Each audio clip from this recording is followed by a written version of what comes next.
Welcome to my Cook and Food project video. My name is China and today we will be making stuffed bell peppers. To get started, you will need 1 pound of ground beef, 1 cup of uncooked white rice, 2 cups of water, 6 green bell peppers, 2 cans of tomato sauce, garlic powder, Italian seasoning, salt, and pepper. First, wash your hands. Before handling food, and especially after touching raw meat, you must wash your hands.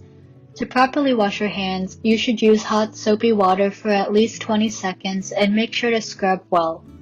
Then, preheat your oven to 350 degrees Fahrenheit. Next, measure 1 cup of rice and begin washing it. Once it's washed, place 2 cups of water in the rice. I'm using a rice cooker, but you can also use a saucepan and boil over the stovetop, reduce the heat, and simmer for 20 minutes.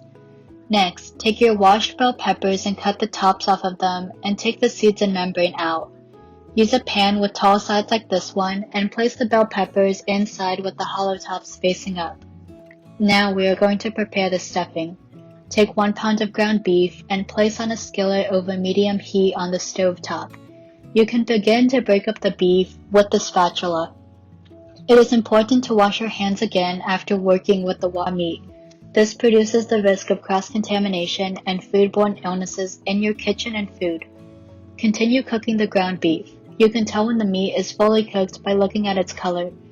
When cooking meat, the color of raw meat turns to bright red, but after a while, the heat begins to denature the pigment-containing proteins of meat, myoglobin and hemoglobin, and turns it into a grayish-brown color.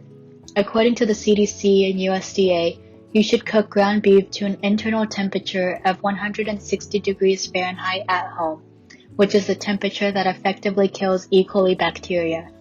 You can drain the fat from the cooked beef using a colander. Next, mix the Italian seasoning into 1 can of tomato sauce and set aside. To prepare the stuffing, mix your cooked rice, the other can of tomato sauce, the cooked ground beef, the garlic powder, salt, and pepper to taste into a large bowl. After that's all mixed, stuff the mixture into your hollowed out peppers, spread the tomato sauce and Italian seasoning over the bell peppers, and place into the preheated oven for an hour or until the peppers are tender. When cooking the stuffed bell peppers in the oven, the method of heat being practiced is convection. Convection is the transfer of heat by moving air or liquid currents through or around food. The heated air or liquid expands, making less dense, and rises to the surface. This causes a continuous flow of circular currents which ultimately heats the food. Once the stuffed peppers are done, you can take them out of the oven, serve, and enjoy. Thanks for watching.